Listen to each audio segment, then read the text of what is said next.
Ne laisse personne te convaincre que tes rêves sont trop grands. Crois en toi, tu sais, je suis atteinte d'une myopathie depuis 9 ans, coup dur aux périodes de Noël.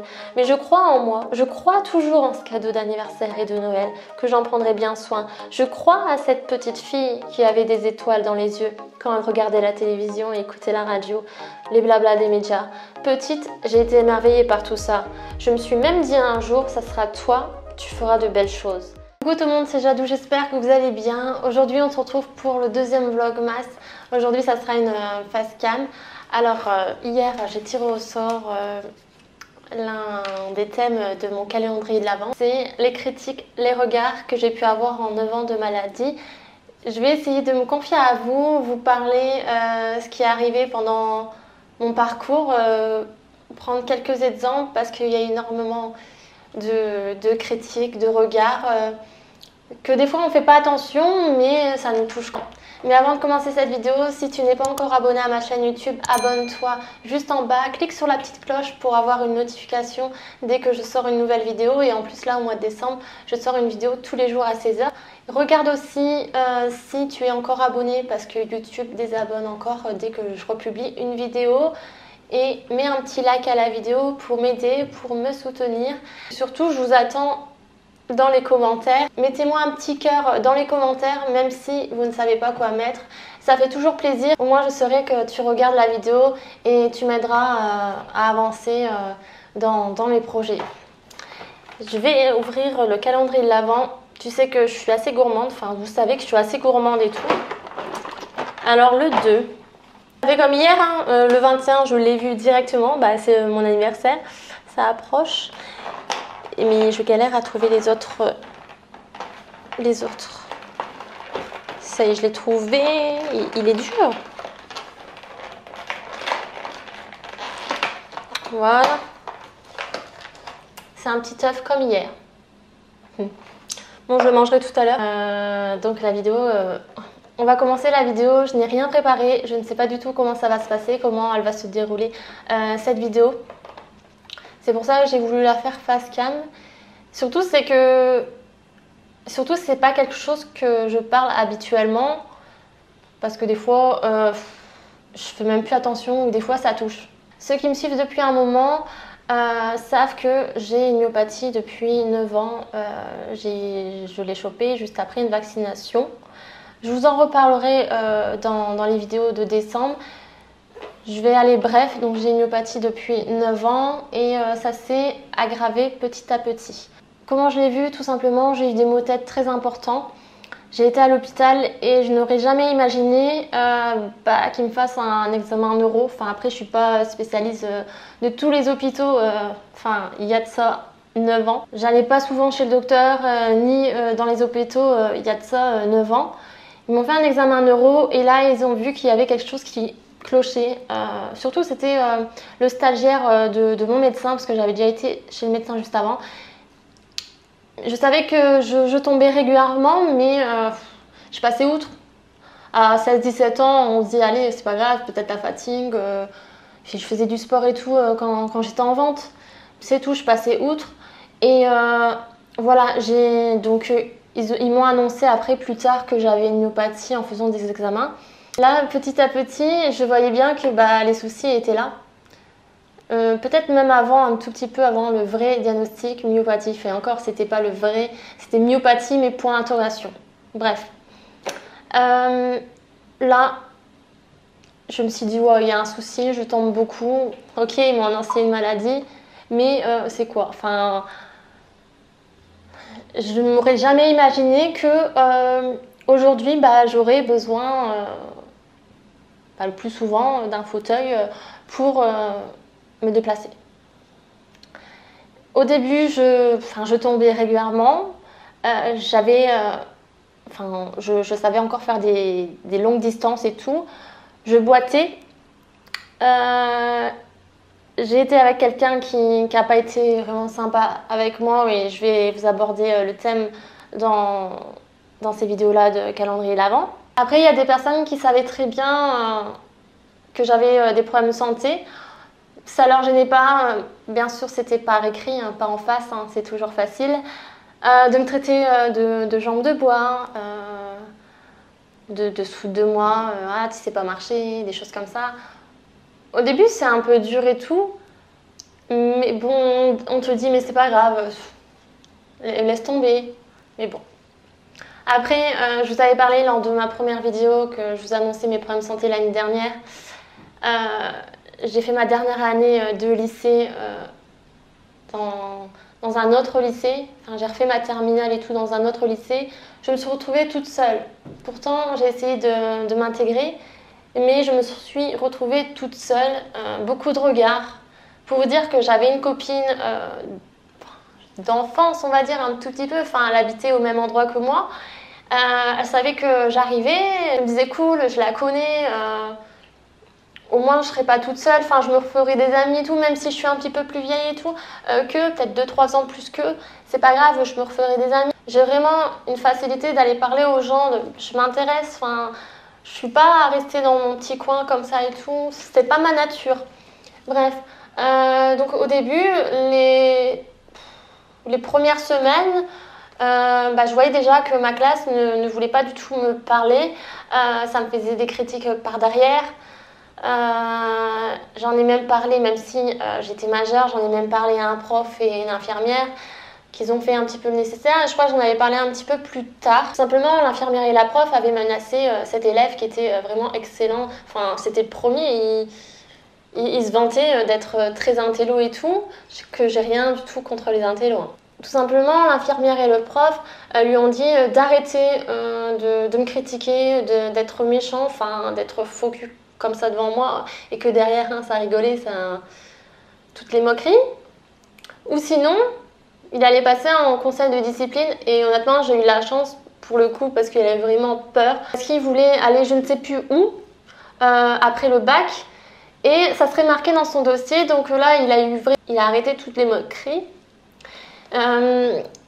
Donc ouais, je reviens à cette soi-disant copine, enfin amie que je connaissais, qui habitait au même endroit que moi. Peut-être 2-3 semaines après, voire un mois, elle avait ses copines, enfin elle était en seconde, elle avait ses copines et ses copines lui ont clairement dit si tu continues à lui parler, enfin à rester avec elle et tout, nous on te parle plus. Hein. Et en gros, c'était parce que j'avais une différence. Je boitais, donc il fallait pas rester avec l'handicapé. Voilà. Vous savez, il y a une période de mes problèmes de santé, donc cette période-là, j'arrivais quand même à cacher mes problèmes de santé. Donc si je tombais, j'arrivais à me relever toute seule, mais je cachais énormément mes problèmes de santé, même si j'avais le droit de prendre l'ascenseur pour éviter que je me fatigue et que je tombe, parce qu'il y avait énormément d'escaliers dans ce lycée-là. Il y avait toujours des remarques. En gros que je n'avais pas le droit de prendre l'ascenseur, c'était honteux, enfin des jalousies quoi de gamins. Mais bon, je passais outre, voilà.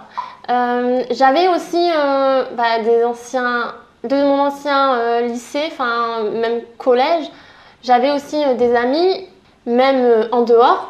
Vous savez pas que quand il vous arrive quelque chose de grave entre guillemets, tout se dégringole.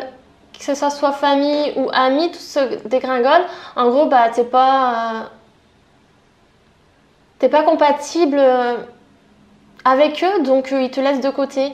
Ou ils te regardent en te montrant du doigt. Ou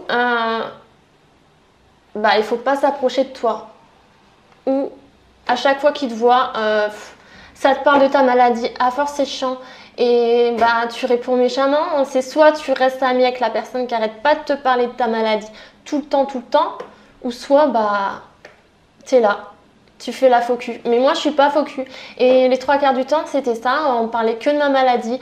Quand même. Et en fait on revenait tout ce qui est négatif. C'est vrai que c'est pas cool ce qui m'est arrivé, mais bon, une fois j'ai dit à une ancienne copine, écoute, tu veux parler de ce qui m'est arrivé, ok, une fois, puis après basta. Après il y aura certainement des sujets qui vont ressortir et tout, dans les conversations, ok, mais arrête de me montrer que j'ai des problèmes de santé.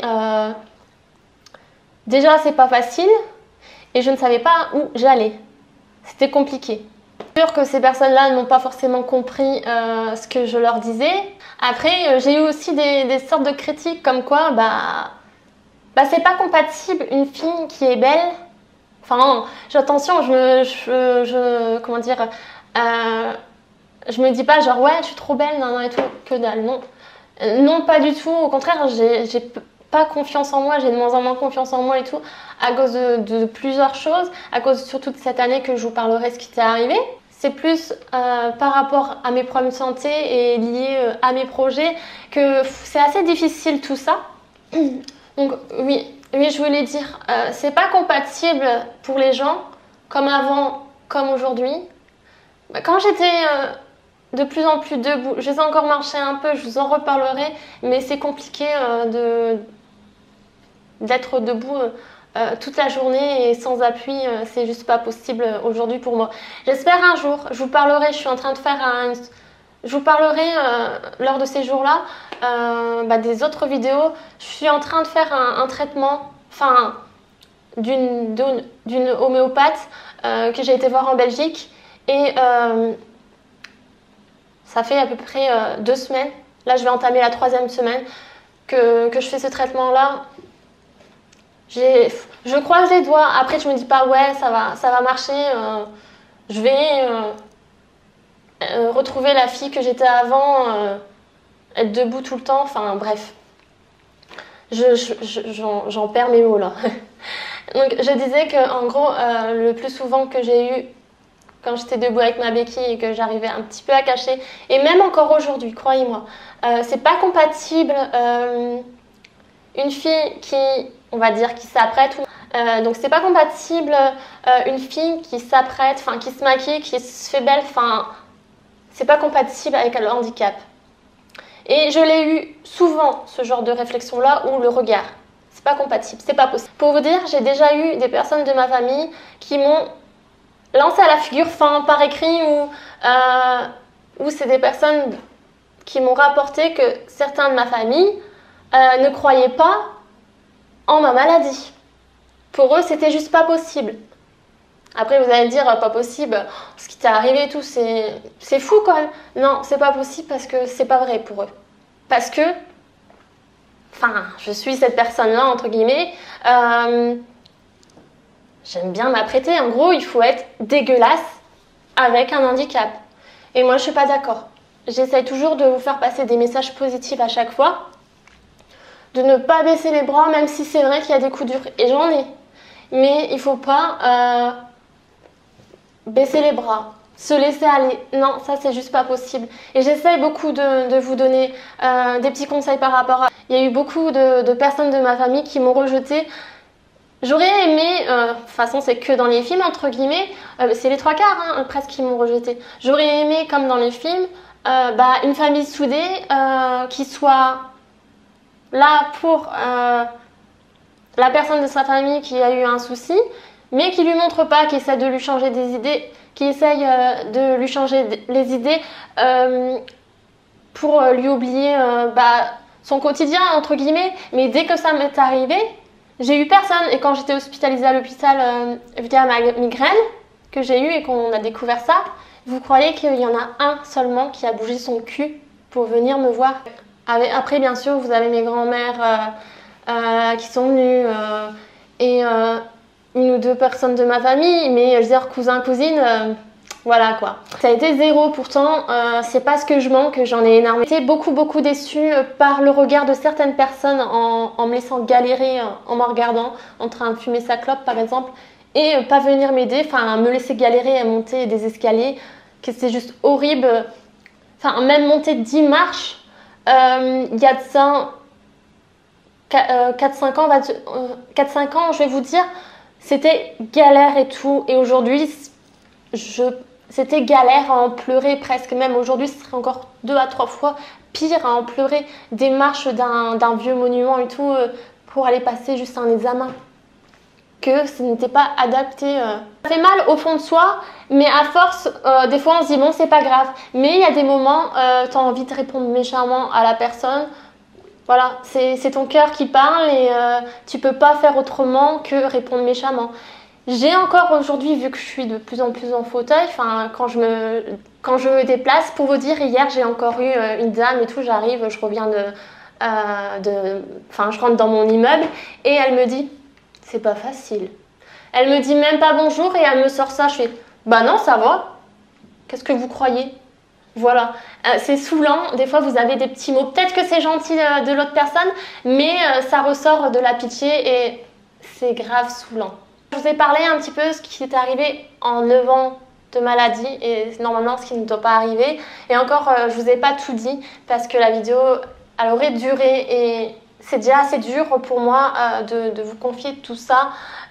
C'est pas facile, même si faut rester positif, mais des fois c'est dur. J'espère que vous avez aimé ce genre de vidéo là. N'hésitez pas de commenter avec moi par rapport à ce sujet si vous avez des choses à dire. Comme ça on papote ensemble et vous pouvez papoter entre vous de ce sujet là. Ça fait du bien d'en parler. Ça fait du bien d'en parler, croyez-moi. J'espère en tous les cas ce genre de vidéo là vous plaît. Merci encore de l'avoir regardé. Je vous fais plein de bisous. Prenez bien soin de vous jusqu'à ma prochaine vidéo. On se retrouve demain à 16 h. N'oubliez pas d'activer la petite cloche juste en bas quand vous êtes abonné. Bye.